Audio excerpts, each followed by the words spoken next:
अस्सलाम वालेकुम and a very good evening. पिछला वीकेंड जितनी गहमागहमी सियासी तौर पर हमें होती हुई नज़र आई, उसको अगर मद्देनज़र रखा जाए तो वाज़े तौर पर कहा जा सकता है कि अपोजिशन अब अपनी सफबंदी करने में मसरूफ़ नज़र आती है।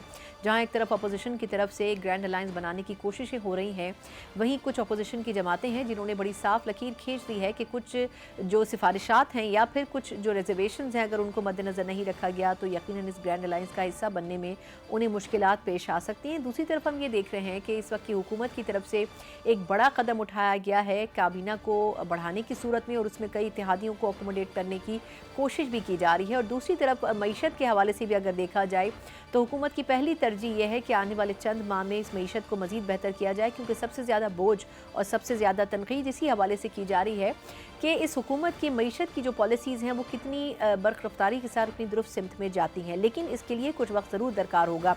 दूसरी तरफ हम ये देख रहे हैं कि इस महीने के बाद, यानी कि इस महीने के ख़त्म पर अपोजिशन सड़कों पर आने या किसी नई एहतजाजी तहरीक की तरफ जाती हुई नज़र आती है। अगर ऐसा हो जाता है तो फिर मईशत के जो नंबर्स बेहतरी की तरफ जा रहे हैं, यकीनन उनको नुकसान ज़रूर पहुँचेगा। लेकिन क्या अपोजिशन और हुकूमत दोनों इस हवाले से तैयार हैं कि अपने अपने लाहे अमल किस तरह मुरतब किए जा सकते हैं? जब हम देख रहे हैं कि पाकिस्तान तहरीक इंसाफ के जो बानी चेयरमैन हैं, हर कुछ दिनों के बाद उनके हवाले से या तो उनकी मुलाकातों के हवाले से उनको मुश्किलात का सामना करना पड़ता है, या फिर केसेस के हवाले से भी यकीनन उनके लिए मुश्किलात हर गुजरते दिन के साथ बढ़ती नज़र आती हैं। लेकिन उसके बावजूद भी अब देखना होगा कि आया पाकिस्तान तहरीक इंसाफ इस अलायंस को लीड करने की पोजीशन में नज़र आती है, या फिर ये कि वाकई वो किसी और को इसकी बागडोर देते हुए नज़र आते हैं। इसी पूरे सियासी सिनेरियो के ऊपर बात करने के लिए मेरे साथ मौजूद है पाकिस्तान तहरीक इंसाफ के सीनियर रहनुमा भी हैं और कोर कमेटी के रुकन भी हैं, अबूज़र सलमान नियाजी साहब मेरे साथ मौजूद हैं। सलमान साहब, बहुत शुक्रिया सर आपके वक्त के लिए।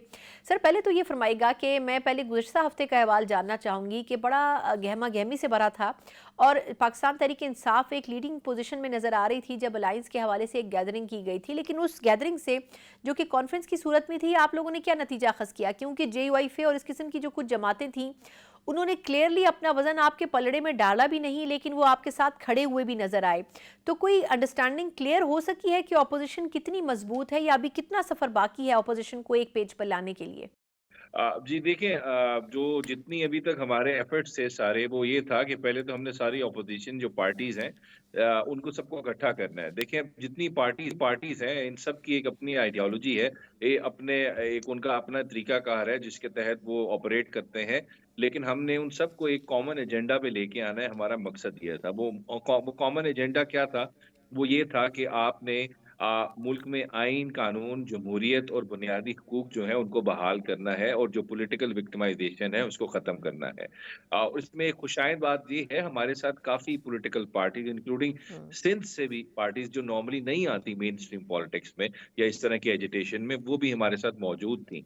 और इस चीज़ की जो कामयाबी है, देखिए अभी ये प्रिलिमिनरी स्टेजेस हैं। अभी से अगर हम इस पे जजमेंट पास कर दें कि जी कामयाब है, नहीं है, वो आई थिंक थोड़ा हम्म। अनफेयर होगा। इसको आगे फर्दर हमें टाइम देना चाहिए। लेकिन इसमें क्या इसका लॉन्च जो आप कह सकते हैं, या इसका जो स्टार्ट था वो कामयाब था, नहीं था, हम्म। उस चीज़ का तो आप बड़े आराम से अंदाज़ा लगा सकते हैं, क्योंकि जिस दिन ए 2 दिन का इवेंट था, आई वाज़ देयर इन हम्म। इस्लामाबाद, सबने बहादुरी दिखाई, सारी पॉलिटिकल पार्टीज़ ने वहाँ पे मौजूद रहे, और फिर वहाँ पे जो जगह मिली जिसको, वहीं पे ही एक प्रेस कॉन्फ्रेंस को बिल्कुल। हमने कॉन्फ्रेंस में ट्रांसफ़ॉर्म करके हम्म। अपना मैसेज दे दिया। हम्म। सो आप ये कह सकते हैं, ये पहली जो चीज़ थी, एपिसोड थी, ये बड़ी सक्सेसफुल थी। आगे इसको हम फर्दर लेके चलेंगे। अभी मौलाना साहब को भी हमने बहुत चीज़ों में ऑन बोर्ड लेना है, तो वी आर होपिंग कि अच्छी डेवलपमेंट हाँ। होगी।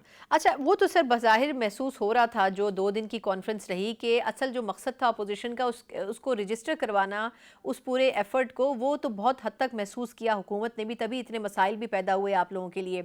लेकिन अब जिस तरह बात उसमें की जा रही थी कि एक रमज़ान के बाद एक अलायंस की सूरत में आगे बढ़ना है, तो उस हवाले से कोई बातचीत हो सकी कि आया इसको तहरीक की शक्ल देनी है, सड़कों पर आना है? क्योंकि JUIF के ऊपर बहुत ज़्यादा तकिया किया जा रहा था कि JUIF सपोर्ट करेगी, लेकिन उन्होंने भी बड़ा क्लियरली कहा कि जब तक वो जो PTI से हमने मुतालबात रखे हैं उनके ऊपर जवाब नहीं आता, तो हम तब तक कुछ कहने से कासिर हैं। तो एक तो ये कि PTI से उन्होंने क्या रिजर्वेशंस अपनी रखी हैं सामने, अगर वो आप कुछ शेयर कर सकें, और दूसरा, ईद के बाद आप लोगों की क्या तैयारी है? If we have unlimited access, या एटलीस्ट रिस्ट्रिक्टेड ना हो, फिर हम बातचीत कर सकते हैं। अभी तो क्या मुलाकात है, अभी तो एक पिछले 3-4 हफ्तों में एक दिन भी ट्रायल की हियरिंग नहीं हुई। वो बुकला वाली मुलाकात है हम्म। जिसमें पुलिस वालों की, वहां पे प्रिजन पुलिस वालों की जेब में भी कैमराज होते हैं, डिक्टाफोन्स होते हैं, टेबल के नीचे, कुर्सी के नीचे जहां बैठे पता चलता है वक्त है, और सब चीजें जो है रिकॉर्ड हो रही होती हैं। हम्म। सो अभी हमने, जब हमारी एक्सेस होगी खान साहब से, तो हम बेहतर तरीके से कम्युनिकेट भी कर सकते हैं और नेगोशिएट भी कर सकते हैं ऑपोजिशन पार्टीज को, और उनको जो हमने देना है, जो लेना है, वो सारी चीजें बेहतर डील हो सकती हैं। सो इट ऑल डिपेंड्स कि आगे क्या डेवलपमेंट होती है, लेकिन आई एम होपफुल अच्छी खबरें आएंगी अच्छा, ऑपोजिशन से रिलेटेड। बिल्कुल ठीक। अच्छा, लेकिन सलमान साहब ये बताएगा सर कि अभी गवर्नमेंट को भी अगर हम देखें तो एक तरफ वो अपोजिशन को ऑब्वियसली उसमें दरार डालने की तो कोशिश करेंगे, लेकिन साथ ही कुछ और भी एफर्ट्स कर रहे हैं। जिस तरह काबीना में बात हो रही है परवेज़ खटक साहब को शामिल करने की, दीगर पार्टीज़ को भी एडजस्ट करने का, अभी 27 के करीब लोगों को बढ़ाया गया कैबिनेट में। ऑब्वियसली वो इत्तेहादियों को अकोमोडेट तो करना चाह रहे हैं और बाकी लोगों को भी आपकी तरफ आने से रोकना चाह रहे हैं। तो आपको क्या लगता है कि इससे कोई फ़ायदा हो सकेगा? ऐसा तो नहीं है कि वो JYF से भी बातचीत करने की कोशिश नहीं करेंगे? तो उसके लिए क्या तैयारी है ऑपोजिशन की कि कैसे आप लोग अपने मतलब इकट्ठा रख सकेंगे अपने आप को? देखिए, हम तो इकट्ठे हैं, लेकिन जहां तक बात है हुकूमत वक्त की, देखिए मैं तो अक्सर ये ना, लाइटर नोट आप कह सकते हैं कि इस वक्त 54 की कैबिनेट हो चुकी है, लेकिन इस हम्म। हुकूमत की जो सीटें हैं फॉर्म 45 पे, वो 17 हैं। तो हम्म। 3 गुना कैबिनेट है ओरिजिनल जो इन्होंने सीटें जीती हैं उससे। हम्म। सो इस हुकूमत में क्योंकि बहुत सारे ऐसे लोग हैं जिनको आर्टिफिशियल तरीके से, इनऑर्गेनिक तरीके से इनके साथ जोड़ा गया है, जाली तरीके से जिताया गया है, तो सबको जाहिर बात है ऑब्लाइज करना है, पर्क्स देनी है, हम्म। प्रिविलेजेस देनी है। ये कोई अवाम की खिदमत करने तो नहीं आए, ना ये जमहूरियत की जो सही चेहरा है उसकी रिफ्लेक्शन है, क्योंकि चोरी शुदा मैंडेट से फॉर्म 47 से आए हैं। तो जिसको जितना दिया, जिसको जितनी प्रिविलेजेस दी, पर्क्स दिए, इस हुकूमत की ड्यूटी बनती है ना, क्योंकि इनका तो काम ही ये है। और हम्म। जहां तक देखें, आप खुद अंदाजा लगा रहे हैं ना, इस हुकूमत ने अभी तक इसकी अचीवमेंट क्या है। अब मैं मरीम नवाज साहिबा का अभी ये इश्तिहार मेरे सामने ही पड़ा हुआ है, ये जो इन्होंने पब्लिश किया है 26 हम्म। तारीख को, ये 60 पेज बनते हैं।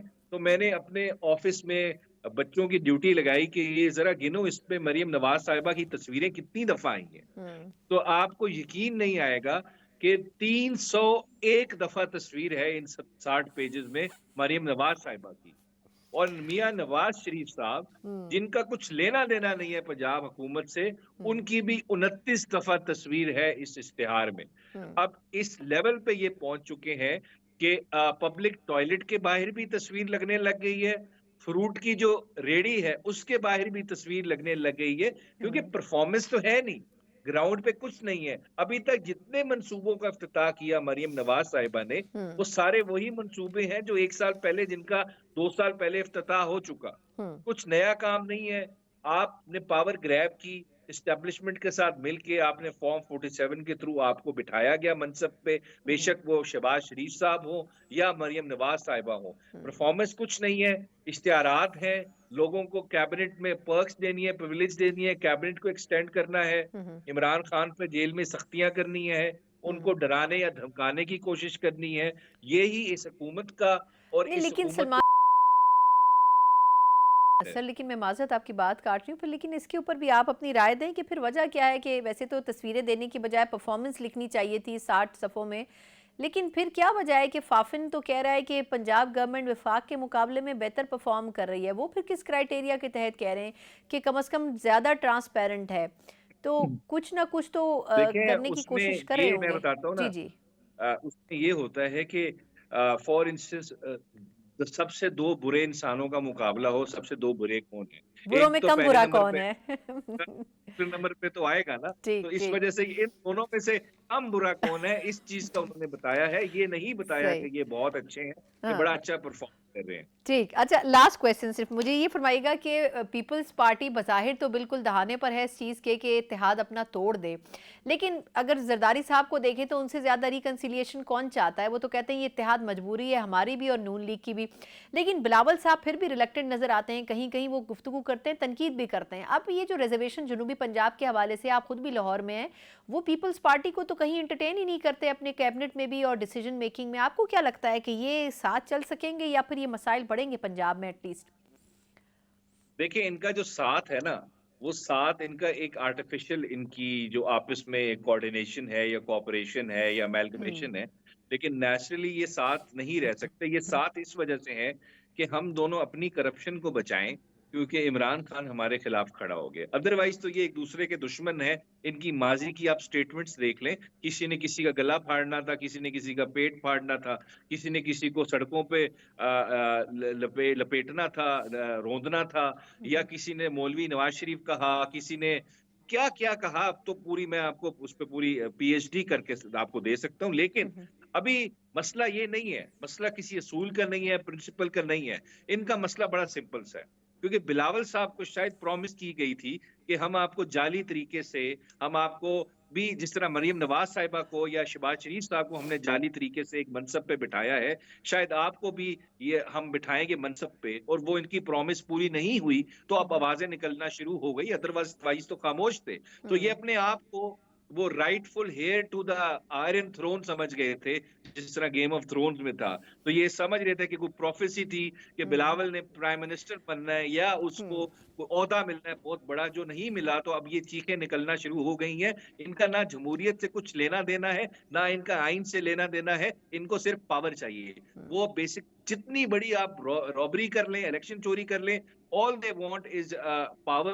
وہ ان کو نہیں مل رہی تو آوازیں نکلنا شروع ہو گئی. ادروائز کوئی اصول، جنوبی پنجاب لوگوں کے حقوق، سندھ کے لوگوں کے حقوق. ابھی مجھے پتا ہے سندھ میں جو 6 کنال پروجیکٹ آ رہا ہے، وہ کتنا بڑا سندھ کے لوگوں کے اوپر جو ہے ایک ڈاکہ مارا جا رہا ہے. اس پہ کیا آواز نکالی ہے بلاول صاحب نے یا زرداری صاحب نے؟ It's not about the people of Sindh یا ان کے رائٹس. یہ صرف پرسنل فیورز یا پرسنل گلوریفیکیشن کی بات ہے کہ ہمیں پرکس پرولیجز دیں، ہمیں منصب پہ بٹھائیں، ہمیں پرائم منسٹر بنائیں. مریم نواز کو نہ بنائیں یا آپ شہباز شریف کو نہ بنائیں. ہم حاضر ہیں خدمت کرنے کے لیے، لیکن یہ سارا ایشو ہے عوام، جمہوریت، آئین، یہ تو ان کے پریفرنس لسٹ میں نہیں ہے، نہ ان کے انٹرسٹ میں ہے.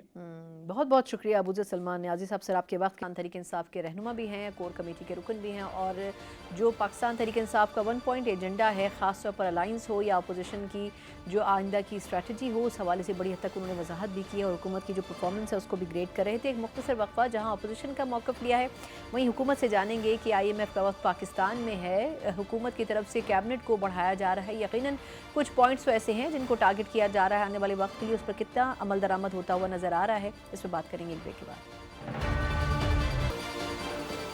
بریک کے بعد ایک بار پھر آپ کو خوش آمدید کہتے ہیں. جہاں ایک طرف پاکستان تحریک انصاف کا اپنا موقف نظر آتا ہے بہت سے ایشوز کے اوپر، وہیں حکومت بھی بڑی کنسسٹنٹ نظر آتی ہے. ایک طرف حکومت کی یہ خواہش ہے کہ اپوزیشن کی طرف سے جو اکٹھا ہونے کی کوشش ہے وہ پوری طور پر کامیاب نہ ہو، اور دوسری طرف حکومت یہ بھی چاہتی ہے کہ جے یو آئی ایف جیسی جماعت بھی اپوزیشن کا حصہ بن کے اس کو مزید مستحکم نہ کرے. لیکن اب دیکھنا ہے کہ آیا کابینہ کا اضافہ کرنے کے بعد بھی دیگر اپوزیشن کی جماعتوں سے کیا اس حوالے سے رابطہ رکھا جائے گا کہ ان سے جو تعلق ہے وہ کسی طور پر بھی ختم نہیں ہو. اس میں جے یو آئی ایف بنیادی کردار ادا کرتی ہوئی نظر آ سکتی ہے. اسی پوری سیاسی صورتحال کے اوپر بات کریں گے. ہمارے ساتھ موجود وفاقی وزیر بھی ہیں اور مسلم لیگ نون کے خیبر پختونخوا سے اہم ترین رہنما بھی ہیں، امیر مقام صاحب میرے ساتھ موجود ہیں. امیر مقام صاحب بہت شکریہ سر آپ کے وقت کے لیے.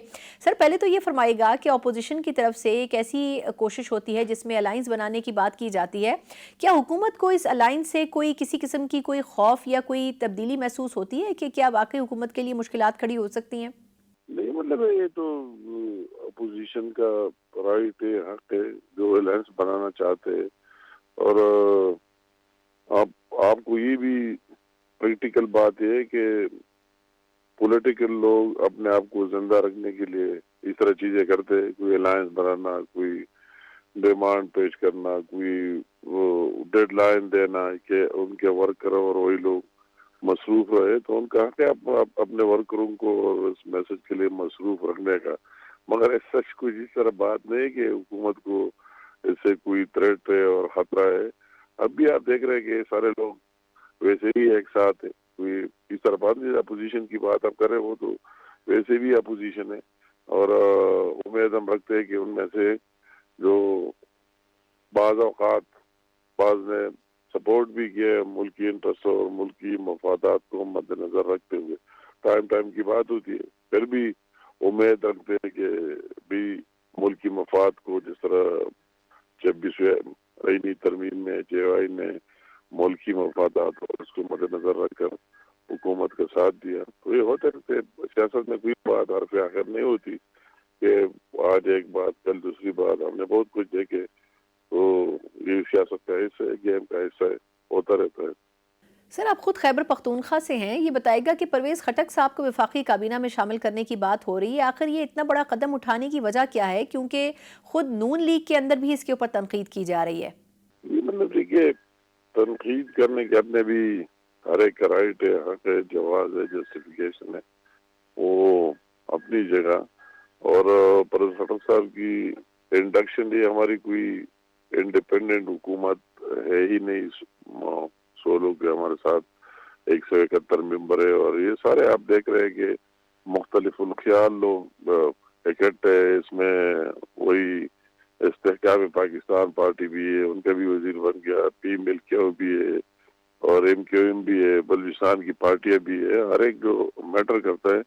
اس طرح پر خٹک صاحب کا بھی اپنا ایک ماضی ہے، ایک کردار ہے، ایک رول ہے. تو اس میں اس طرح نہیں کہ کوئی ایک پارٹی کی گورنمنٹ ہے، کوئی دوسرا آ گیا تو ہر ایک اپنا ایک رول ہو سکتا ہے.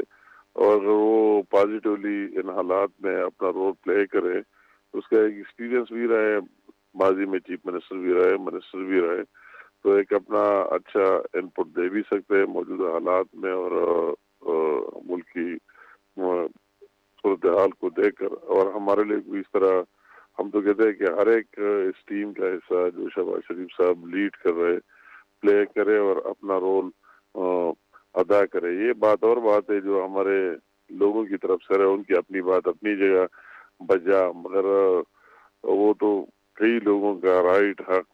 تو ایک انڈکشن سے جس طرح اور بھی کئی لوگ ہیں، تو پرویز خٹک صاحب کی انڈکشن سے کوئی اس طرح بات نہیں آئے گی. وہ تو ہمارے ایجنڈے کو ساتھ لے کے جائے گا، اور شہباز شریف صاحب کی لیڈر میں اپنا رول پلے کرا. تو میرا خیال میں کوئی اس طرح بات نہیں. سر لیکن فرمائے گا کہ اگر پیپلز پارٹی کے یہ مسائل حل نہیں ہو پاتے تو کیا ایسا ہو سکتا ہے کہ اپوزیشن کا جو الائنس بنتا ہے، اس الائنس کی اگر کوئی احتجاجی تحریک ہمیں نظر آتی ہے آئندہ آنے والے چند مہینوں میں، تو اگر پیپلز پارٹی ان کے ساتھ شمولیت اختیار کرے گی تو پھر حکومت کے لیے تو مستحکم رہنا بڑا مشکل ہو جائے گا. تو کیا پیپلز پارٹی کو ان اینی کیس، یا پھر جے یو آئی فے کو ان اینی کیس حکومت جانے دینے کا احتمال کر سکتی ہے؟ جو موجودہ سسٹم ہے وہ پیپل پارٹی کی بھی مفاد میں، وہ مسلم لیگ نون کی بھی مفاد میں، اور وہ پاکستان کی بھی مفاد میں. ہر ایک جتنے ہمارے ساتھ الائز سارے سمجھتے کہ اس نظام سے بہتر نظام ملکی مفاد میں نہیں ہو سکتے. اور جب یہ سسٹم ملکی مفاد میں، تو انشاءاللہ تعالی چلتا رہے گا. جو آپ نے بات کی، کوئی اس طرح بات نہیں ہوگا، گلے شکوے ہوتے، مگر پیپل پارٹی بھی سمجھتی ہے اگر اس کو اس طرح چھیڑا گیا، یہ سسٹم ختم ہو گیا، تو ان کو کیا ملیں گے. دوسرا یہ آپ بھی سمجھتے، اور ملک کو کیا ملے گا. تو میں کہتا ہوں کہ ملکی مفاد میں کہ نظام چلے. جو 1 سال میں ڈیلیوری ہوئی ہے، مزید بھی ان سے اس قوم کے توقعات ہے، اور انشاءاللہ تعالی کسی کی خواہشات سے نہیں. ہر ایک کی خواہش ہو سکتی ہے کل ختم ہو جائے، 1 مہینے میں ختم ہو جائے، سال میں ختم ہو جائے، کسی خواہشات سے نہیں. مگر انشاءاللہ تعالی ملکی مفاد میں یہ سسٹم چلتا رہے گا، اور انتخابات ہوں گے انشاءاللہ تعالی. بہت بہت شکریہ. امیر مقام صاحب ہمارے ساتھ موجود تھے، سینئر مسلم لیگ نون کے رہنما بھی ہیں، اور خاص طور پر خیبر پختونخوا کے حوالے سے جو مسلم لیگ نون کی سیاسی حکمت عملی ہے اور جو فیصلے ہیں ان کے اوپر روشنی ڈال رہے تھے. ایک مختصر وقفہ، اور اس کے بعد ہم بات کرنے جا رہے ہیں کہ سیاسی طور پر پنجاب میں جو بہتری کے آثار نمودار ہو رہے ہیں، وفاق پر اس کا کتنا اثر پڑ سکتا ہے. اس پر کچھ سیاسی تجزیہ جانیں گے ایک بریک کے بعد. بریک کے بعد ایک بار پھر آپ کو خوش آمدید کہتے ہیں. جس طرح حکومت اور اپوزیشن کا الگ الگ موقف ہے ایشوز کے حوالے سے، وہیں ہم دیکھ رہے ہیں کہ اکانومی کے لحاظ سے کچھ بہتری نظر آتی ہے. IMF کا وفد ایک طرف پاکستان میں موجود ہے، اور دوسری طرف اس وقت کی حکومت کی یہ کوششیں ہیں کہ اگلے آنے والے چند ماہ میں سیاسی صورتحال کو بھی تبدیل کیا جائے. لیکن اس کے لیے بہت ضروری ہے کہ اپوزیشن کی طرف سے جو ایک گرینڈ الائنس بنانے کی اس رمضان میں تیاری کی جا رہی ہے، اس تیاری کو روکا جائے. اور خاص طور پر JUI فے جو کہ گزشتہ ہفتے ہونے والی کانفرنس میں ویسے تو اپنا موقف वाज़ेह कर चुकी है, किसी भी मोड़ के ऊपर हुकूमत से अपने आप को अलहदा कर सकती है, या कम अज़ कम हुकूमत के साथ जो खामोश इत्तेहाद है उसको ज़रूर अलहदा कर सकती है, क्योंकि एक तरफ वो अपोजिशन में तो मौजूद हैं लेकिन दूसरी तरफ मुकम्मल तौर पर अपोजिशन में मौजूद नज़र नहीं आते हैं। दूसरी तरफ हम ये भी देख रहे हैं कि काबीना में गुज़िश्ता हफ्ते इजाफा किया गया और उसमें न सिर्फ ये कि नून लीग बल्कि दीगर जमातों के लोगों को भी नुमाइंदगी दी गई है, और इसका ज़ाहिरी मकसद यही नज़र आता है कि हुकूमत अपने इत्तेहादियों को मुतमईन भी कर रही है और उनकी एडजस्टमेंट्स भी कर रही है, और हुकूमत अपने आप को ज़्यादा तरीके से ज़्यादा मौसर अंदाज में मुस्तहकम करने की भी कोशिश करी है। इसी पूरी सूरत हाल के ऊपर बात करने के लिए और सियासी तजिया लेने के लिए सीनियर सहाफ़ी आमिर इलियास राना साहब मेरे साथ मौजूद है। आमिर भाई, बहुत शुक्रिया आपके वक्त के लिए। आमिर भाई, पहले तो ये बताइएगा कि इस वक्त की जो सिचुएशन है इसमें आप क्या ग्रेड करते हैं? गुज़िश्ता हफ्ते वो जो अपोजिशन की एक एक्सरसाइज हुई थी कॉन्फ्रेंस के नाम के ऊपर, आपको क्या लगता है कि उसी को मद्देनजर रखा जाए तो हुकूमत कैबिनेट को भी बढ़ा रही है और एक तरफ JYF से भी बातचीत की कोशिश कर रही है, बिलावल भुट्टो साहब से भी एक आध दिन में मुलाकात हुकूमत की मुतवक्के है, तो ये सारी चीज़ें जो हैं वो इसी हवाले से मुरतब होती हुई आपको नज़र आ रही हैं? इसीलिए मैं शुरू दिन से हूँ कि अपोजिशन का ग्रैंड अलायंस बनना चाहिए, ये पाकिस्तान की ज़रूरत है। इसलिए ज़रूरत है कि गवर्नमेंट के ऊपर प्रेशर रहता है और गवर्नमेंट को फिर जवाब देना पड़ता है कलेक्टिव उस अपोजिशन के जो भी इक़दाम होंगे अब, और उसमें बातचीत का रास्ता भी निकलता है। सिर्फ ये नहीं है कि सड़कों का ही रास्ता बनता है, पहला मरहला ही बातचीत का होगा। अब ये PTI को फैसला करना है, क्योंकि मौलाना फजलुर रहमान की पार्टी के तहफ़्फ़ुज़ात असद कैसर के ज़रिए इमरान खान तक पहुंच चुके हुए हैं और JUI अभी उसका इंतज़ार कर रही है। वो जो आपने कहा ना कि नीम इत्तेहाद है, खामोश इत्तेहाद है, हुकूमत से मैं नहीं मानता इस तरह का इत्तेहाद। चूँकि इन्होंने वोट दे दिया इसलिए शायद आपने ये तासुर बनाया 26वीं तरमीम का, तो गवर्नमेंट ने तो अंगेज किया ना, तमाम पार्टियों को किया, कमेटी में किया, और PTI के ऊपर JUI ने यही तो कहा कि हमने इनको ऑन बोर्ड रखा और आखिरी वक्त में ये पीछे हट गए। तो ये मतलब नहीं है कि हमने अकेले ने फैसला किया। अब JUI बैठी हुई अपोजिशन में है और गवर्नमेंट ने जितने PTI ने चक्कर लगाए हैं उससे ज़्यादा गवर्नमेंट ने चक्कर उनके घर लगाए हैं। मैंडेट अगर मौलाना फजलुर रहमान चुके बार बार कहते हैं कि उनके साथ धांधली हुई है, तो उसका फायदा तो PTI ने उठाया ना, तो नून या पीपल्स पार्टी ने तो नहीं उठाया। तो वो मुतालबात भी PTI से हैं और PTI ग्रैंड अलायंस में अब जो उनकी जरूरत समझ आ रही है वो ये है कि अफरादी कुव्वत वो मौलाना फजलुर रहमान फराहम करें। तो वो कोई रेंटे क्राउड तो नहीं लेके बैठे हुए ना, पॉलिटिकल इत्तेहाद तरीके से चलते होते हैं। जैसे नवाज शरीफ और आसिफ अली जरदारी ने हिस्सा बनाया कि पहले आपस में बातचीत की और फिर उसके बाद मौलाना फजलुर रहमान की सूरत में वो PDM लेके आ गए और उनको सरबराह बना दिया। सियासी मकासद भी अपने हासिल किए उन्होंने। PTI अभी तक यकसू नहीं है मुकम्मल तौर पे कि वो चाहती क्या है अपोजिशन के साथ, इसीलिए मुख्तलिफ लोग मुख्तलिफ बयानात दे रहे हैं।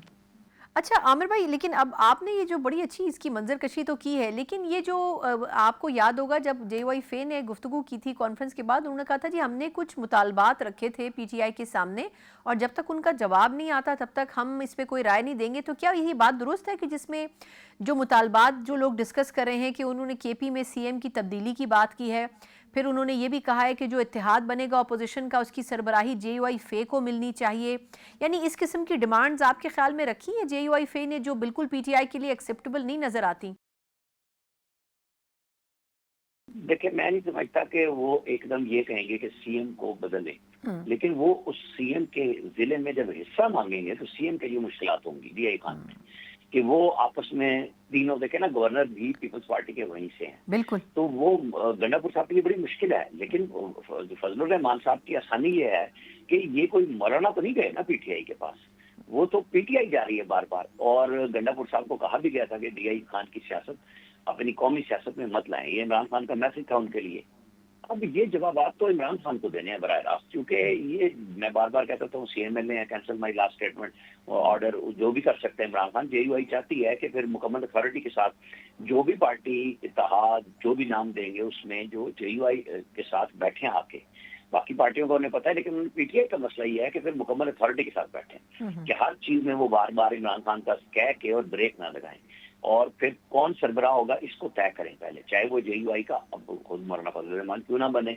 अगर पीपल्स पार्टी और नून लीग उन्हें ऑफर कर सकती हैं तो क्या मुजाहिदा है कि इसमें उनके इत्तेहादी भी ये बात कह दें बैठ के, मतलब शायद फरकान अब्बासी भी बार बार कह रहे हैं कि जी ये कोई एक एजेंडा नहीं होना चाहिए कि सिर्फ इमरान खान की रिहाई, फिर ग्रैंड आप अलायंस बनाने जा रहे हैं तो फिर ग्रैंड नेशनल एजेंडा भी होना चाहिए। अब वो ग्रैंड नेशनल एजेंडा भी नहीं हमारे सामने आ रहा, और उसमें जमात इस्लामी और JUI दोनों बतौर मुबस्सिर शरीक हुए और आके तकरीर करके चले गए। उन्होंने एलामिया पे JUI ने साइन भी नहीं किया और वादे किया कि उस एलामिया में ज़ाहिर लिखा हुआ गैर आईनी तरमीम तो भी खत्म किया जाए, तो वो तो आईनी तौर पे JUI ने खुद पास कराई है, साथ खड़े होकर वोट दिए कौमी असम्बली और सेनेट में, तो वो कैसे उन मुतालबात के साथ चल सकती है? ये वो चीजें हैं PTI को जिनके जवाब। अच्छा आमिर भाई, आप ये बताइएगा कि मैं बाद में एक और दो पहलू हैं इकोनॉमी के, उन पर आती हूँ, लेकिन ये जिस तरह ओन चौधरी साहब को कैबिनेट में शामिल किया गया, हमने देखा परवेज खटक साहब को भी काबीना में शामिल कर लिया गया है, ये इक़दामात आपके ख्याल में क्यों किए जा रहे हैं? क्योंकि ये जो इनकी जमातें हैं या ग्रुप्स हैं, इन्होंने तो कोई परफॉर्म भी नहीं किया खातिर खा इलेक्शन के अंदर। ये क्या PTI को अंडर प्रेशर करने के लिए है या फिर इत्तेहादी जमातों को अकोमोडेट करने के लिए ये हुकूमत कर रही है? और कैबिनेट में जो ओवरऑल भी तकरीबन 27 लोगों का इजाफा किया गया, आपके ख्याल में क्या वजह है इसकी? देखें, इस्तेकाम पाकिस्तान पार्टी पहले ही मुस्लिम लीग नून के साथ कोलिशन में है और अलीम खान साहब उसमें वजीर मवासलात भी हैं, निजकारी भी हैं, और उसमें ओन चौधरी जो पहले PDM दौर में वफाकी वजीर थे, इस दफा वो आए हैं। आपको पता होना चाहिए कि वो अब मिनिस्टर ऑफ स्टेट के दर्जे पे आए हैं, वो डाउन ग्रेड में है, लेकिन वो अपनी पार्टी की तरफ से नामजदगी कर रहे हैं, लिहाजा उसकी में तो कोई ऐसे अचंबा नहीं है। जैसे खुद वहाँ पे आ गए हैं MQM के एक वजीर थे, उनको दूसरा ले लिया गया। हाँ, परवेज खटक के ऊपर बिल्कुल क्वेश्चन है कि PMLN से आपने सरदार यूसुफ को हजारा से लिया, इख्तियार वली का बड़ा नाम चल रहा था जो सोशल मीडिया के ऊपर पूरी तरह अपनी पार्टी की नुमाइंदगी कर रहे हैं, डाई आर्ट हैं, और फिर उन्होंने ही परवेज खटक के भतीजे को इलेक्शन में हराया था, ज़िमनी इलेक्शन में, जिसकी मुस्लिम लीग ने बड़ी वाह भी की थी, देखे थे जी हमने PTI को उससे घर में हराया। तो ऐसे मौके पे फिर परवेज खटक को ले लेना, तो ये सियासी कंपल्शन है और कुछ नहीं है कि उनको भी तो राजी करना था ना। जैसे इस्तेकाम पाकिस्तान पार्टी की बात हुई कि वो तो जीत के भी आ गए, है तो बैठे हुए गवर्नमेंट के साथ ही ना, तो ये भी तो वही हिस्सा थे PTI के जो इन्होंने KP में अलग से पार्टी बनाई थी, लेकिन ये बुरी तरह हार गए। तो अब जो अगली जो भी सेटलमेंट बननी है तो उसमें बहुत सारे लोगों को ख्याल है कि परवेज खटक बहुत अहम किरदार अदा करेंगे। मेरा ख्याल है बस उनको अकोमोडेट किया गया, इससे ज्यादा कुछ नहीं। फिलहाल तो उनको पार्क कर लिया गया कि आप हमारे एडवाइजर हैं, उसके ऊपर मुस्लिम लीग नून खुद ताने भी सुन रही है और जवाब भी। अच्छा, लास्ट फ्यू क्वेश्चन हैं। आमिर भाई, पहले तो मुझे ये बताएं कि फाफन की रिपोर्ट आई है, उसमें पंजाब गवर्नमेंट को बड़ा प्रेस किया है। उन्होंने कहा है कि जी जो ओवरऑल सिनेरियो है उसमें वो फिर भी कुछ ट्रांसपेरेंट तरीके से काम कर रही हैं एज़ कम्पेयर टू वफाक। आपको लगता है कि मरियम नवाज साहब जो कर रही हैं वो बेसिकली शहबाज शरीफ साहब के पंजाब में जो फुटप्रिंट्स थे उनको फॉलो कर रही हैं, या बेसिकली नवाज शरीफ साहब की असिस्टेंस उनको सपोर्ट कर रही है कि 90 से ज़्यादा मंसूबे उन्होंने शुरू कर दिए हैं और बेहतर स्ट्रक्चर बना रही हैं एज़ कम्पेयर टू वफाक? देखिए, मैं आपको बताऊं, उनके पास अब ना ओवरऑल वफाक के पास पोर्टफोलियो वैसे ही कम हो गया है मंसूबे करने के लिए, है ही सूबों के पास। अब आप आवाम के लिए अगर करें, नंबर 1 शफाफियत मैं आपको बताऊं, होता यह है कि आप टेंडर करते हैं ना, जब चाहे वो ठेकेदार पूल करें या कुछ करें, तो उसमें दिखाया ही जाता है कि जी पिछले साल की निस्बत हमने 2% बढ़ाया है, कम नहीं करते। यहाँ उलट गया काम। पंजाब में जो टेंडरिंग सिस्टम आया ना, वहां पे वो कमीशन खाते सब के सब जीरो हो गए हैं, नए नए ठेकेदार आए हैं, बिलियन ऑफ रुपीस की बचत हुई है तमाम अंदाजों से बरक्स के वो नया सिस्टम लागू हो गया। उसके अंदर महकमा जाती जो करप्शन है ना, वो उड़ा के रख दी कि जी आपने अगर कोई, जैसे मैं आपको एक मिसाल देता हूँ, हर साल जो किताबें छपी जाती हैं स्कूल के बच्चों की, वो एक टेंडर होता है और उसमें 7-8 बड़े ग्रुप हैं।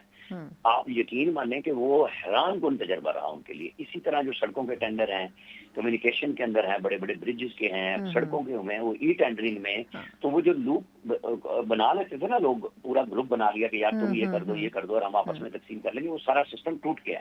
ये बढ़ेगा पूरे पाकिस्तान में, ये प्रेशर आएगा सबके ऊपर कि अगर पंजाब ये कर सकता है तो बाकी सूबों में। दुरुस्त। अच्छा, लास्ट क्वेश्चन आमिर भाई, ये बताएं कि ये जो बिलावल भुट्टो साहब पहले मिल रहे हैं, पहले ज़रदारी साहब की खबरें थी नवाज शरीफ साहब से मुलाकात की, तो ये बिलावल साहब भी उसी पैराए में मिल रहे हैं क्योंकि पीपल्स पार्टी और जनूबी पंजाब की जो रिजर्वेशन है वो तो एड्रेस नहीं हो सकी। अब इसमें पंजाब गवर्नमेंट भी एक क्या बड़ी रुकावट है, क्योंकि वो भी उस तरह फैसिलिटेट तो नहीं कर रहे हैं पीपल्स पार्टी के लोगों को। ये अब आप किस तरह देख रहे हैं? वैसे तो ज़रदारी साहब कह रहे हैं कि जी मजबूरी है इस इत्तेहाद में रहना, लेकिन क्या कोई अंडरस्टैंडिंग होती हुई नजर आ रही है आपको आने वाले दिनों में? देखिए, ये अशोई है पीपल्स पार्टी के वर्कर्स की, MPs की, MNAs की, कि जी मिल रहे हैं। एक तो उन्होंने कह दिया बजट तक वेट करें, तो दूसरे शहबाज शरीफ के साथ उन्होंने अभी तक की जो ग्रेड 22 का बोर्ड है प्रमोशन का, वो 5 तारीख पर पोज है, तो उसमें तो बिलावल भुट्टो मेंबर है और वो अपनी खुद डिजायर करके मेंबर हुए थे कि मुझे इस बोर्ड में भी रखा जाए, कि उसके पीछे चीफ मिनिस्टर सिंध है कि वो अपनी मर्जी के लोगों को कुछ को प्रमोट कराना चाह रहे हैं, और 2 साल से लोग डिले भी हो रहे हैं, और अब ये बोर्ड हो जाना चाहिए, चाहे 5 को हो, और अगर ये फिर डिले होना है डॉक्टर तौकीर शाह की वापसी पे जो कि मंडे को ज्वाइन करेंगे नेक्स्ट, हो सकता है उसमें चला जाए, लेकिन ये गपशप होगी, मुलाकात होगी, और जाहिर है कि वो एक कोलिशन पार्टी के हेड हैं और उन्हें आना है अपने लोगों के लिए बात करनी है। ये पीएसटीपी में हिस्सा मांगना होता है, एक कि सिंध के लिए और ज्यादा हिस्सा रखा जाए, जो इमरान खान ने रोका था वो भी वापस किया जाए। दूसरी बात ये होती है, तीसरी पोस्टिंग ट्रांसफर होती है कि हमारे लोगों के काम नहीं हो रहे। मरियम नवाज ने पंजाब में जो सिस्टम जिसकी हम अभी बात कर रहे थे, उन्होंने अपनी पार्टी के एमएनए एमपीएस को भी उस सिस्टम में, जैसे सिंध में चलता है ना कि जिले के जिले एमएनए एमपीएस के हवाले हो जाता है कि जो मर्जी करो, सियासत तुम्हारी है, वो नहीं है पंजाब में। वो बिल्कुल अपनी मर्जी से चेक करके डीपी और डीसी लगा रही हैं और फिर रिजल्ट मांगते हैं वहां से उनसे। तो ये ऐसा नहीं है, पीपल्स पार्टी का मुतालबा कुछ और होता है और उसके पीछे बात कुछ और होती है। तो ये जाहिर है कहीं पे उनकी बात मान भी ली जाती है कि हाँ ये दुरुस्त बात है, इनको हम ट्रांसफर कर देते हैं, लेकिन ओवरऑल वो नहीं है कि जी हम आपके पार्टनर हैं, हम आपके साथ दिए, तो सब चीजें हमारी मर्जी की होंगी। बहुत बहुत शुक्रिया आमिर भाई। आमिर इलियास राना साहब सी हमारे साथ मौजूद थे। यकीनन बड़ा ही सैर हासिल तजिया था, लेकिन इस वक्त की जो सूरत हाल है उसको मद्देनजर रखा जाए तो पंजाब हुकूमत यकीनन वफाक को एक टफ टाइम ज़रूर दे रही है अपनी परफॉर्मेंस के लिहाज से। एक मुख्तसर वक्फे के बाद हम बात करने जा रहे हैं कि पाकिस्तानी इंटेलिजेंस की एक ऐसी कामयाबी जिसको आज 9 साल मुकम्मल हो रहे हैं। कुलभूषण यादव जो भारतीय जासूस था, उसको आज के दिन ठीक 9 साल पहले गिरफ्तार किया गया था। किस तरीके से पाकिस्तान ने वो घिनौना इमेज जो कि भारत की जासूसी का पाकिस्तान के अंदर नेटवर्क की सूरत में मौजूद है उसको उजागर किया, इसके ऊपर बात करते हैं ब्रेक के बाद। ब्रेक के बाद एक बार फिर आपको खुशामदीद कहते हैं। 3 मार्च 2016 एक ऐसा दिन था जब भारत की तरफ से पाकिस्तान के अंदर दरअंदाजी, दहशतगर्दी और इस किस्म के दीगर अवामिल में मुलव्विस भारतीय रॉ एजेंट कुलभूषण यादव को पाकिस्तान के सिक्योरिटी इदारों ने गिरफ्तार किया था। यकीनन ये एक ऐसा वक्त और एक ऐसा वाक़या था जो अपनी मिसाल आप है, लेकिन देखा जाए तो भारत की तरफ से जिस हरदर्मी का मुजाहरा किया गया वो भी अपने आप में एक मिसाल है। लेकिन पाकिस्तान ने इसमें न सिर्फ ये कि तहम्मुल का मुजाहरा किया, बल्कि बैनुल अक़वामी जो उसूल थे उनको भी मद्देनज़र रखा गया। लेकिन किस हद तक पाकिस्तान ने ये सबक भारत को सिखाया, कुलभूषण यादव को वापस हवाले करने के बाद भी सिफारती सतह के ऊपर उसके अपने असरात भी यकीनन अपनी जगह मौजूद थे, लेकिन बलूचिस्तान और इस किस्म के दीगर इलाकों में जो पाकिस्तान की अंदर दरअंदाजी की भारतीय कोशिशें थीं, वो सिलसिला इस गिरफ्तारी और इसके बाद कुलभूषण की हवालगी के बाद भी रुकता हुआ महसूस नहीं होता है। किस हद तक इस वाक़े ने अपने असरात छोड़े हैं, इसके ऊपर बात करने के लिए हमारे साथ मौजूद है सीनियर तज्ज़ियाकार मोहम्मद अली साहब। मोहम्मद अली साहब, बहुत शुक्रिया सर आपके वक्त के लिए। सर पहले तो ये फरमाइएगा कि कुलभूषण यादव को आज के दिन गिरफ्तार किया जाना और फिर उस गिरफ्तारी के बाद भारत का उस पूरे वाक़े में मुलव्विस होना, उसका एक एक्टिव एजेंट के तौर पर पाकिस्तान में काम करना और फिर उसको एक्सेप्ट भी कर लेना, आपके ख्याल में भारत का ये घिनौना चेहरा बेनकाब करने में इस वाक़े से पाकिस्तान को कितनी मदद मिली थी? बहुत शुक्रिया जी। मैं समझता हूँ कि ये इंटेलिजेंस की दुनिया की तारीख में एक बहुत बड़ी और नुमायां कामयाबी थी, क्योंकि और ये एक बहुत बड़ा सबूत है कि भारत की जो इंटेलिजेंस एजेंसी है वो अपनी आला क़यादत और उसकी अप्रूवल के साथ बराह रास्त पाकिस्तान में बिलखुसूस और तमाम ममालिक में बिलउमूम दहशतगर्दी की पुष्टपनाही भी कर रही है, और वहाँ पे उसने अपने इंटेलिजेंस ऑफिसर डिप्लॉय करने की कोशिश की है ताकि उनके जरिए से दहशतगर्दी की कार्रवाइयों की सपोर्ट, प्लानिंग, कोऑर्डिनेशन वगैरह की जा सके। अच्छा, अब दूसरा पहलू ये है कि ये भी साबित होता है कि ये की पॉलिसी कोई एक इवेंट या एक तंजीम के हवाले से नहीं, बल्कि जो तफसीलात कुलभूषण यादव से इन्वेस्टिगेशन के जरिए से सामने आई तो वो पाकिस्तान में उसको टारगेट्स इंडिया ने दिए हुए। एक एजेंडा जो है वो सीपेक को हिट करना है। सीपेक यानी कि पाकिस्तान के अंदर चीन मफादात और पर्सनल को निशाना ताकि उनके एतमाद को पहुंचाया जाए और फॉरेन को डिस्करेज किया जाए। और दूसरा जो किया गया था वो ये था कि कराची और दीगर इलाकों के अंदर जो दहशतगर्दी है वो हवा दी जाए। और तीसरा पहलू ये था कि जो अलहदगी पसंद तंजीमें हैं पाकिस्तान के अंदर उनको सपोर्ट किया जाए। तो ये तीनों जो एजेंडा बड़े क्लियरली वाज़ेह होते हैं कि भारत के पाकिस्तान के हवाले से बलूचिस्तान के अलहदगी के फिरकाना फसादात बढ़ावा देने के और पाकिस्तान में फॉरेन इन्वेस्टमेंट डिस्करेज करने के हमारे सबसे लॉन्ग टर्म स्ट्रेटेजिक ऑब्जेक्टिव और एजेंडा है, जिसको इस कामयाबी के नतीजे पाकिस्तान के इंटेलिजेंस इदारों ने नाकाम बनाया। और दूसरी है कि इससे ये भी साबित होता है कि पाकिस्तान के जो मगरबी हमसाया ममालिक हैं उनकी सरहदें और उनकी टेरिटरी भारत इस्तेमाल करता है पाकिस्तान के खिलाफ दहशतगर्द की सपोर्ट और पुष्ट पनाही के लिए। अच्छा, तीसरी सतह पर बात बहुत इंपॉर्टेंट है कि अब भारत 9 साल गुजरने दहशतगर्दी को सपोर्ट करने की पॉलिसी है, सिर्फ पाकिस्तान या जनूबी एशिया तक महदूद नहीं है, बल्कि इसका दायरा जो है आलमी सतह पे जो मगरबी ताकतें हैं, अमेरिका हो, कनाडा, बरतानिया, ऑस्ट्रेलिया तक पहुंच चुका है, जिससे ये साबित होता है कि भारत की लॉन्ग टर्म ग्लोबल पॉलिसी है कि वो अपनी इंटेलिजेंस एजेंसी के जरिए से दूसरे ममालिक में टारगेट किलिंग, असैसिनेशन, डिस्टेबलाइजेशन और दहशतगर्दी को सपोर्ट कर रहा है। मैं समझता हूँ कि पाकिस्तान की एक अपॉर्चुनिटी भी है और हमारे डिप्लोमेटिक और लीगल स्टाफ भी है कि हम कम्युनिटी के साथ मिलकर की हैसियत भी दुनिया के सामने लाएं और उसके जो है एक कोऑर्डिनेटेड डिप्लोमेटिक और इंटेलिजेंस ऑपरेशन का मैकेनिज्म करें।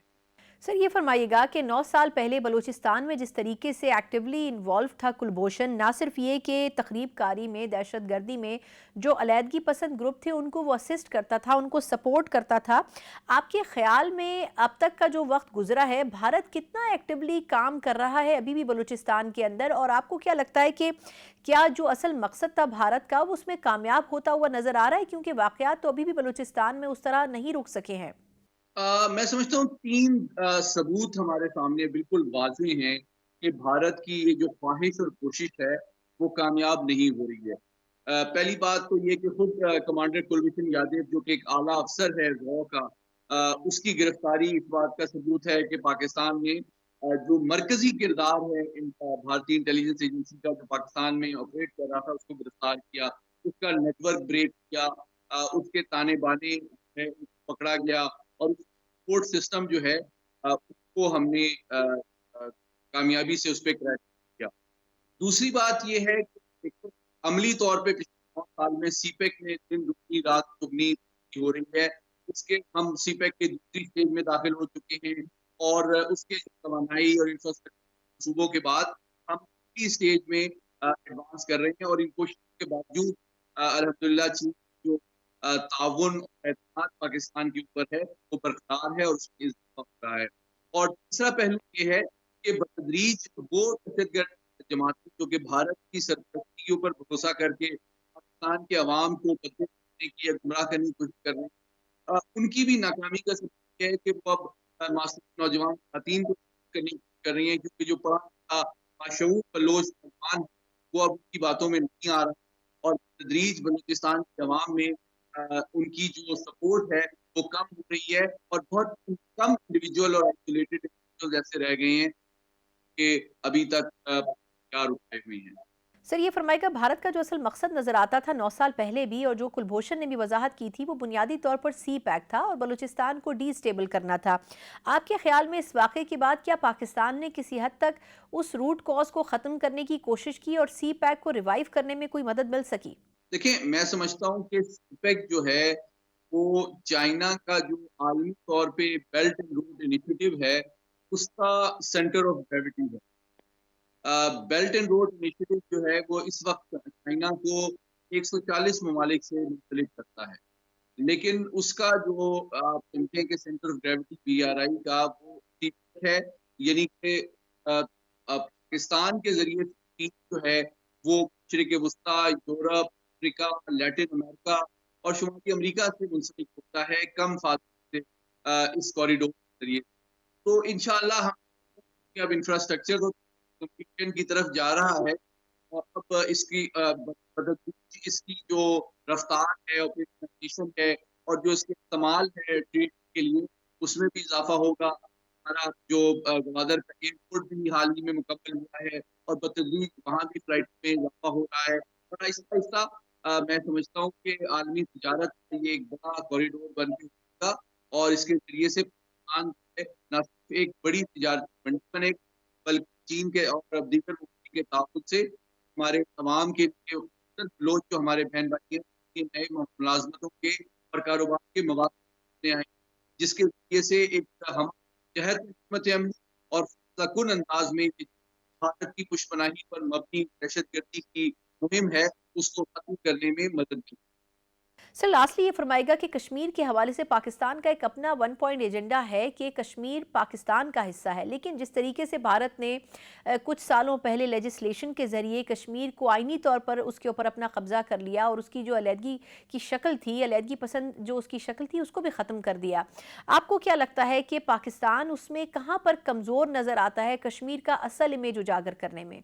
دیکھیں کشمیر کا جو مسئلہ ہے اس کے بہت سی ڈائمینشنز ہیں، لیکن پہلی بات یہ ہے کہ سب سے بڑھ کے یہ ایک انسانی حقوق کا معاملہ بھی ہے، آزادی اور خود مختاری کا معاملہ بھی ہے، اور ہمارے کشمیریوں کے اوپر جتنا زیادہ بھارت کا ظلم و ستم بڑھ رہا ہے، زیادہ وہ کشمیری بھائی اس یقین کی منزل پر پہنچ چکے ہیں کہ بھارت کے ساتھ ان کا جو مستقبل ہے وہ بالکل بھی ایک آپشن نہیں ہے، اور جتنا بڑھتا جائے گا ان کی تحریک منظم اور محفوظ ہوتی جائے گی، اور بتدریج آپ دیکھیں عالمی میڈیا، عالمی ایوان جو ہیں، چاہے وہ ہیومن رائٹس کاؤنسل ہو، برسلز ہو، یورپی یونین ہو، یوएस کانگریس ہو، امریکن میڈیا ہو، ہر جگہ اب بھارت کی اقلیت میں تشویش کا اظہار کیا جا رہا ہے۔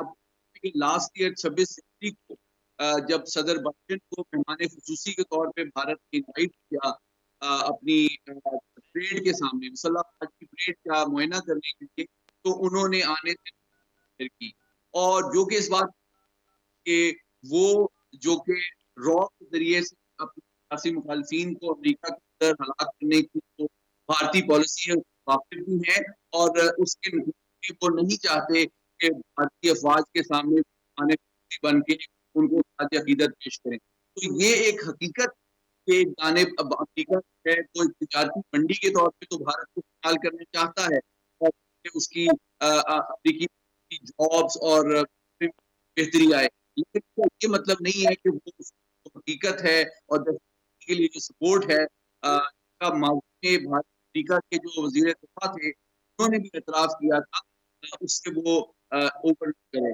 محمد علی صاحب یہ فرمائے گا سر کہ بلوچستان میں اس قسم کے واقعات میں بھی خاصا اضافہ ہوا ہے، جس میں کئی ایسے لوگ جو کہ کوئٹہ سے پنجاب کی طرف جا رہے ہوتے تھے، ان کو اتار کے آئی ڈی کارڈ چیک کر کے ان کو دہشت گردی کا نشانہ بنایا گیا۔ آپ کے خیال میں اس قسم کے واقعات سے بھی دہشت گرد کیا پیغام دینا چاہتے ہیں؟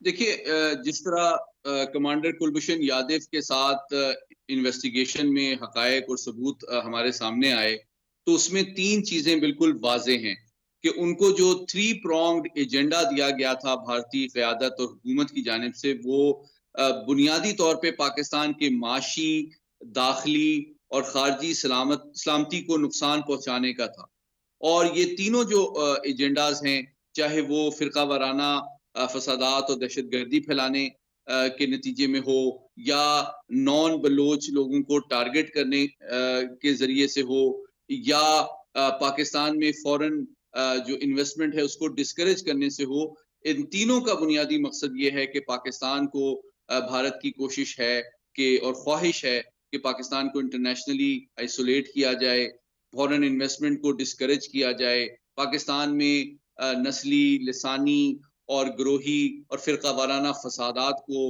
اور عدم تحفظ کو پروان چڑھایا جائے، اور ساتھ ہی ساتھ پاکستان میں جو لوگ بیڈ گورننس کی وجہ سے ان کے کچھ شکوک و شبہات یا کنسرنز ہیں ان کو ایکسپلائٹ کر کے، مس گائیڈ کر کے پاکستان کے خلاف استعمال کیا جائے۔ تو الحمدللہ میں سمجھتا ہوں پاکستان کی حکومت، ریاست، عوام، میڈیا، اکیڈیمیا اور دلی علماء کو مل کر ضرورت ہے کہ وہ شانہ بشانہ کوآپریشن کے ساتھ بھارت کے اس ایجنڈے کو سمجھیں، عوام سے شیئر کریں اور مل کر ناکام بنائیں، تاکہ ہمارا ملک سلامتی، ترقی، استحکام اور خوشحالی کی نئی منزلیں طے کر سکے۔ बहुत बहुत शुक्रिया। मोहम्मद अली साहब हमारे साथ मौजूद थे, सीनियर तजियाकार भी हैं और ख़ास तौर पर जो इस किस्म के फ़ॉरेन इशूज़ हैं उसके एक्सपर्ट भी हैं, लेकिन कहीं ना कहीं पाकिस्तान के हवाले से जो गलतियाँ हमारे से हुई हैं उसकी निशानदही भी कर रहे थे। अब देखना होगा कि आया 9 साल मुकम्मल होने के बावजूद भी इस वाक़े के, जो कि अहम तरीन वाक़या करार दिया जा सकता है किसी भी जासूसी के वाक़यात को अगर मद्देनज़र रखा जाए, पाकिस्तान किस हद तक भारत का असल चेहरा बेनकाब करने में कामयाब हुआ है। यकीनन ये भी देखना होगा कि पाकिस्तान की पॉलिसीज़ किस डायरेक्शन में जा रही हैं और कितना उनसे नताइज हासिल हो सके। इसी नोट के साथ प्रोग्राम का वक्त ख़त्म होता है। मुझे इजाज़त दीजिए। अल्लाह हाफ़िज़।